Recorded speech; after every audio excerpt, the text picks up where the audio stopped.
What's up guys, Christian here, welcome back to All About Me. Today's video I'm going to do a full unboxing and review of the Redmi Note 11 Pro 5G. And take note that special box is not going to be available, or it's not going to be together with your package. It's just for this time because it's from the Me Influencer program. So this is the Redmi Note 5G. When you open it, you'll be greeted with the Powered by Redmi on the box, and you'll have your SIM ejector pin. You'll have your quick start guide and also your warranty card, which is quite standard when you unbox a Xiaomi phone. And of course, you'll have your silicone case. So this silicone case is really built for the Redmi Note 11 Pro 5G, although it's similar to the same quality as what we have previously. But there's something special with this case because of the design of the Redmi Note 11 Pro 5G. And now we have the phone with key features printed on it, like the 108 megapixel pro grade main camera, the 67 watts turbocharging with a huge 5000 mAh battery. It has a 120 Hz refresh rate and also powered by Snapdragon. It also comes with a 67 watts wired charger. And the cable that it's using is actually a special cable because it's slightly thicker than the regular cable. Alright, so now let's move along to the phone. This is the graphite gray, which has two other colors, Atlantic blue and a polar white. I like the design, and it still has the Redmi tag at the back with the 5G, and I like it's flat and the sides are curved. And I haven't seen this kind of phone like in the past years. And you have the three cameras at the back with the flash as well. And the main shooter is the 108 megapixel camera. And on the side, you have the fingerprint sensors, also the power button, as well as the volume buttons. And at the top, you'll have your IR blaster, you have your microphone, you have the speakers, and also there's still a 3.5mm headphones jack. And on the other side, they're just it's just antenna bands. There's no buttons or anything like that.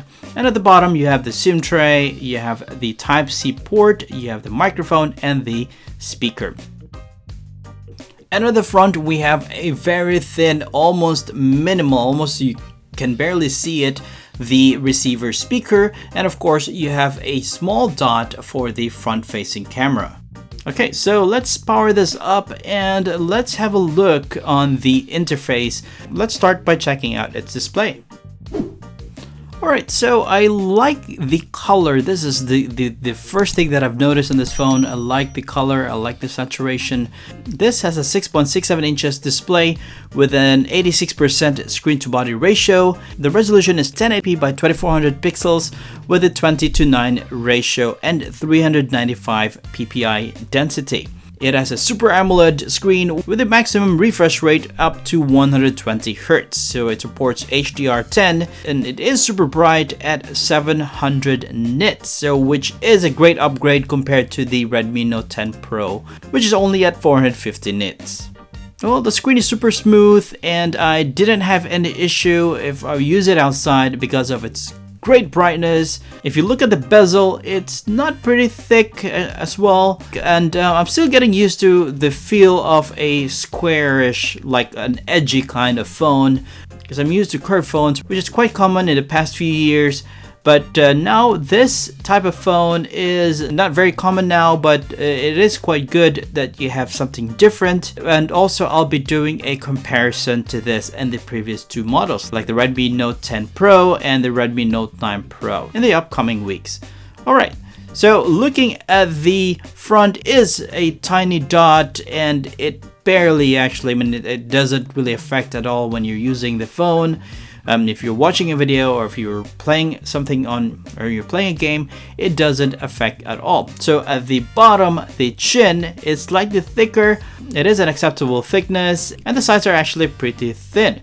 So when you're holding the phone on the landscape mode, while you're playing a game or watching a video, you'll have a great view of the phone. So there is no issue watching any videos at all based on my experience. And so far I didn't have an issue on this phone in terms of its performance. and it has been smooth so far, especially with its new MIUI 13.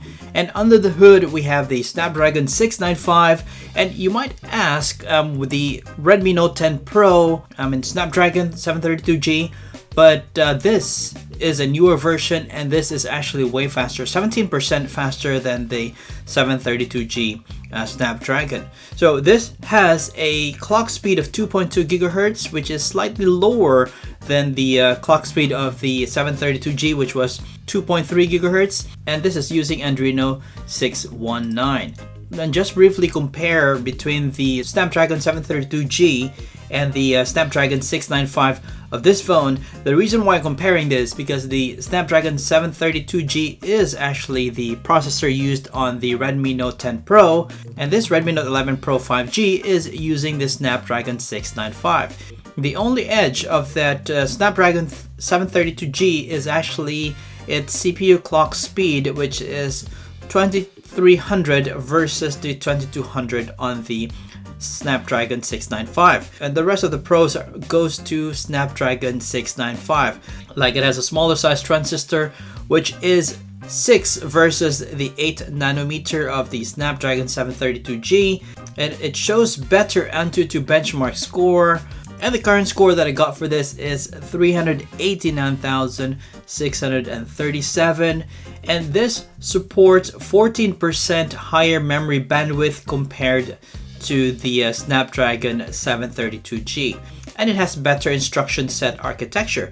So as you can see, there are a lot of pros for this Snapdragon 695 compared to the Snapdragon 732G, and definitely this is an upgrade. I'm not sure why the version number is lower compared to the one used by the Redmi Note 10 Pro. And just to highlight, the one I'm using here is the 8GB RAM variant with a 128 gig memory, so it might vary, or the results for your Antutu benchmark score might vary if you are using the 6 gig RAM variant. And also I've enabled the RAM extension, which is 3 gigabytes. And so far the gaming has been smooth. I've been testing it with the Call of Duty Mobile. I was able to set the graphic quality to the very high and the frame rate to very high as well. Also tested this on Asphalt 9, and yep, so far it's been smooth. And as well as the interface, I didn't have encountered any performance issue so far. Okay, so now I'm gonna talk about its camera. So there are like 3 cameras from the back, and there is a single dot camera on the display. Alright, looking at the back, you have a huge lens over there, which is the 108 megapixel, which is the main camera, with an 8 megapixel ultra wide camera and a 2 megapixel macro camera. There's kind of a discussion online about its video, because it's kind of stepping back. It only has 2 video modes, which is the 720p 30 frames per second and the 1080p 30 frames per second. It doesn't have at least a 4K or maybe a 1080p 60 frames per second, but it also still has its movie mode. You have your macro, and yeah, you also have your grid lines. But nevertheless, taking photos with this phone using its camera, I didn't have any issue. So even in low light or on a well lit area like this, I didn't have any issue at all. Or even wide angle shots using the 8 megapixel ultra wide camera, I still got good results. So even though it's well lit, like a sunny day like this, even a 2x zoom also, I also got a good result. And I did some photos with using the 108 megapixel mode. I got good, great, crisp, and very clear pictures. And even on low light. So I use the night mode in indoors. I still get good results on the photos. All these photos I took are actually indoors, which still got good results. So meaning to say, it is pretty good when it comes to low light, and I just used the night mode. And also the macro itself, I'm not a very fan of the macro, but it still has some good results. Alright, so looking at the video, this is a 1080p 30 frames per second video. It's not very sunny. It's somewhat like the sun comes out and in and out on this day, but somehow it is still pretty good on its video. I see that like moving the frame from left to right or just panning actually still good. Doing a zoom, the quality actually degrades, so it's not advisable to do like zoom more than 2 times. This camera doesn't have image stabilization, that's why it's very shaky when I took this video. And yeah, it's still pretty good in most cases. But if you take videos, if it's not well lit, the result is not really that ideal. Okay, so inside the camera, you still have some options like night mode, 108 megapixel mode, you have the short video, panorama, you also have taking photos of documents, slow motion, time lapse, long exposure, dual video, and those are the things that you have on this, or the other modes that you have on this camera. Alright, so which you can just edit and remove as well. It has lesser features compared to like higher end phones, higher end models, but these are the features that you get.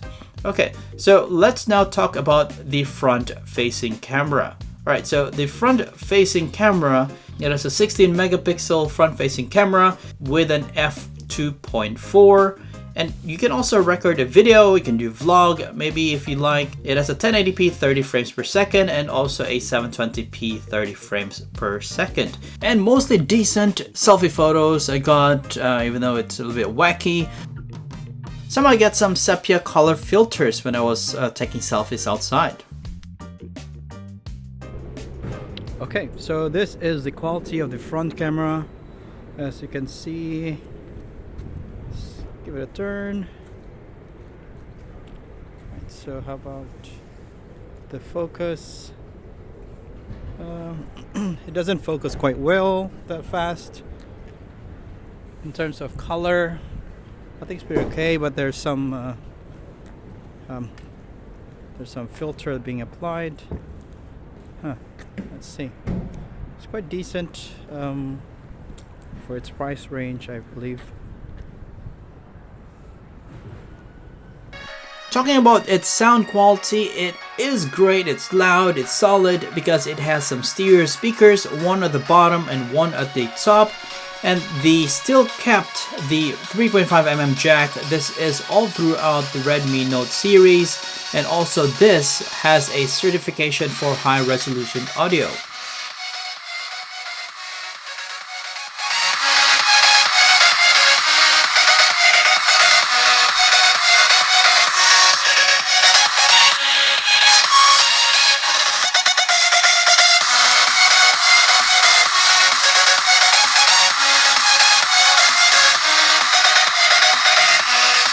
One of the key highlights for this phone is its charging. Although it has a battery of 5000 milliamp hour, which is non-removable, but it has a fast charging of 67 watts compared to the predecessor, the Redmi Note 10 Pro, which only has a 33 watts fast charging. So this Redmi Note 11 Pro 5G, 15 minutes of charging, you can already have 50% of its battery life, and 100% in 42 minutes as advertised. And the best thing is you will get the 67 watts power adapter inside the box, as well as a thick cable. So this cable is actually built for the 67 watts wired charger because it's thick, it's well insulated, and you'll have the orange mark. Although there are orange mark on the previous versions before, or the 33 watts charger, but this is actually thicker compared to those charger. So if you can see, there's not much difference on the size of the charger. The one on the left is the 33 watts and this is the 67 watts, and comparing it to the 120 watts is like almost double its size. And just to mention some of the features on this phone, it is built in with the MIUI 13, the new Xiaomi software, which comes with several new features like live wallpapers, a new sidebar menu for quick access, better RAM optimization, and an improved battery optimization tool, and much more. I'll be talking more about this on my upcoming videos. It also comes with an Android 11. This phone supports 5G and NFC as well. In terms of security, you can actually set up your fingerprint using the power button, or you can set up a face unlock. And that's it for today's video. Let me know what you think about this Redmi Note 11 Pro 5G, and also in the comments, let me know what is your favorite feature of this phone. I want to know. I am actually currently making a few videos about this phone and also some comparison with the previous models. So this has been Christian from All About Me, and I'll see you on the next video.